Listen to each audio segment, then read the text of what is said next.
Hi guys, so we're celebrating my parents' 29th wedding anniversary. And I can't let it slide. I know things have changed. Marriage in our time is just totally different from what they have. And I know my folks have like a huge wealth of knowledge everybody can benefit from. So I'm here to ask them a few questions to help maybe a few of us out there and a few marriages out there. So guys, let's celebrate my parents. Hey daddy, one more. Congratulations. Thank you. Tobo G. Tobo G. Oh daddy, how does it feel? 29 years. Wow. To God be the glory. Alhamdulillah. Not by virtue of our power, but divine support. In all spheres, Alhamdulillah. God has been faithful. We give glory to God. Alhamdulillah. Let me put it this way. We have some winning factors as far as our marriage is concerned. There's no marriage without turbulence. Okay. You can call it storm, pain moments, and happy moments.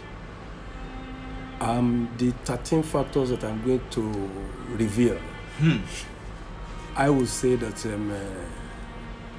they are born out of experience. Not something that we read in the textbooks, and not an act of counseling, but what we practically experienced in the marriage from the time immemorial till this particular moment. Item number 1. Why making a choice? Let this factor be a significant factor. Choose a God-fearing partner. With God, with the fear of God,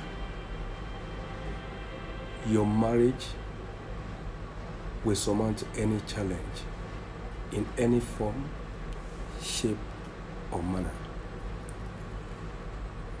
The second factor, from my point of view, is mutual respect. In marriage, there's no superiority. And in marriage, there's no inferiority. Daddy, this particular one, I know this experience. In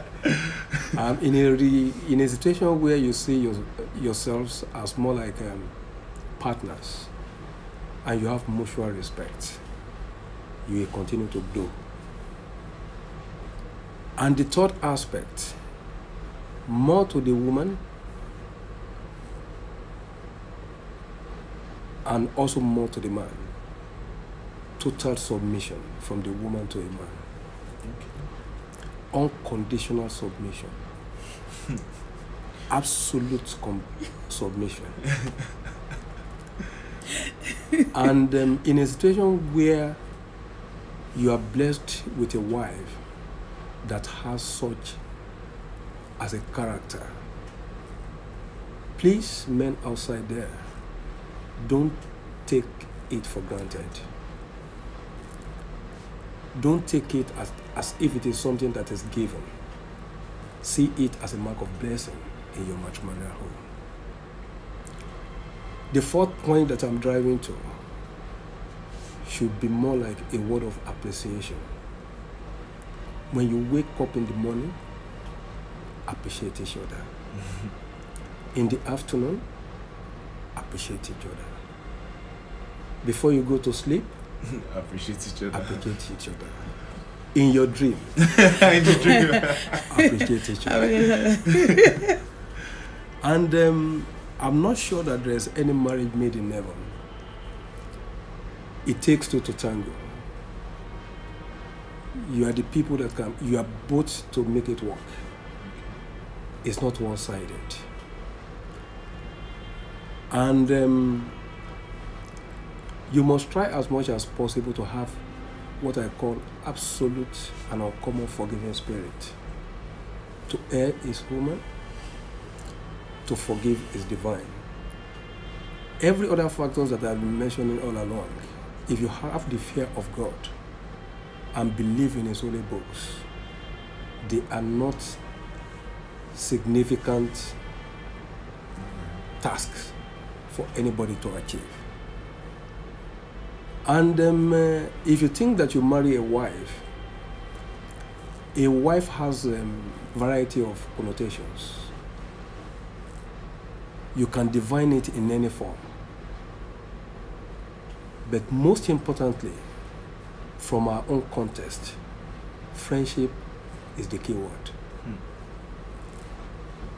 When you marry your friend, you marry everything. That is from our own point of view. Zero ego from women. Yeah, it is your responsibility to take care of the house. It is your responsibility to take care of your wife. And it is also your responsibility to provide for them.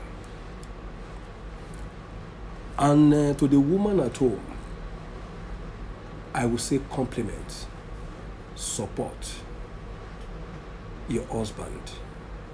You have nothing to lose, but many things to gain from our own context. There shouldn't be competition in the house, for crying out loud. What are we competing for? It doesn't make any financial, economic, political, religious sense. Now, the most important virtue in a marriage, Toboji, is patience. Patience. Patience. I'm not sure that I'm blessed with numerous factors as related to that. But marriage has taught me many lessons. How to migrate from my old form to appreciate the fact that, wow, patience in marriage is a virtue. If you really want to live, cohabit peacefully and happily. One other uncommon factor again, which is very unique, loyalty. When you say, my wife, I am loyal, be loyal. When you tell your husband that I am loyal, absolute loyalty. And in marriage as well, one significant factor from my point of view, compatibility is a value. So even before the marriage, you must make sure. Before the marriage. And when we are talking in terms of compatibility, it must be all angles. Compatibility socially, compatibility in your ways of thinking. Marriage can bring two different characters together, and that is where love plays a significant role in having a bonded relationship. And I won't say this for the sake of the camera that I'm currently facing. Compatibility in the room also is very, very significant. It is not negotiable. Yeah, not negotiable. Then in a good marriage as well, it is extremely important to avoid third parties. Third parties. They break homes. They can never make it. What they tolerate in their respective homes, they will advise you not to take it. Not to take it from anybody. And you can only permit. There's no way they can penetrate if you don't give them that permission. Just like an adage that says that if there is no crack in the wall, there's no way lizard can do what? Can penetrate. Avoid it as much as possible. Learn how to settle your differences internally. Even if you have cause to break each other's head, the moment that you see a third party coming in, behave as if you are the best model or couple in the entire world. Now, endurance is endless.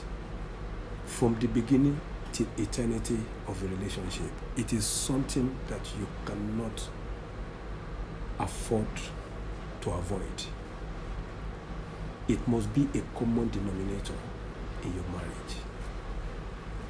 And if you are talking of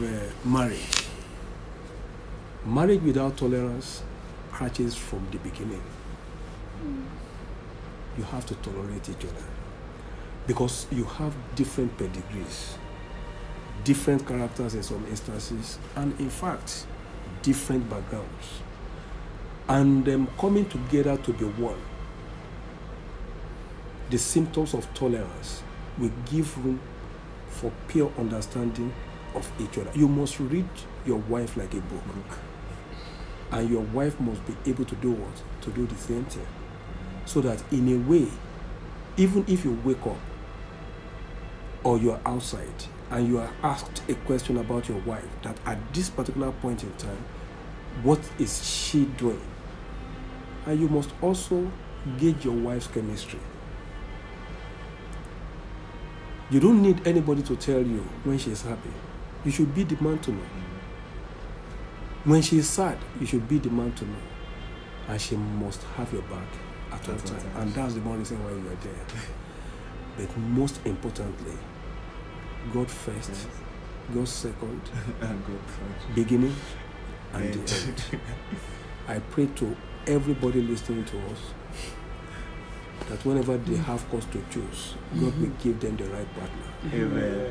Daddy, I have a few questions. And the new one, the latest couple, the new brand one that we have in our midst. Mr. and Mrs. Femi Bakri. To God be the glory. Alhamdulillah. The marriage shall be a success. Amen. Inshallah. Shall be fruitful. Thank you and God bless you. Thank you, sir. Daddy, looking at our own time, I know they say a lot has changed. Mama, I'll ask you some questions too, but Daddy, was there ever, I know financial aspect is like a major determinant in our time. Like we find a lot of women a lot of men can't even handle it when their woman or the woman is probably also more successful than they are. Okay. Or some women don't know how to manage it when they are doing better than their husbands. Was there ever a time where, in your relationship through the 29 years you had any such where probably she was doing better at the time, and like how did things play out? And as a man, how do you advise people to take it when they have more, when they are better off financially? And Mom, we would like to hear from you too on that one. Excellent. Although you want bonding, but you want to hear story. And we'll give you story. Like for instance,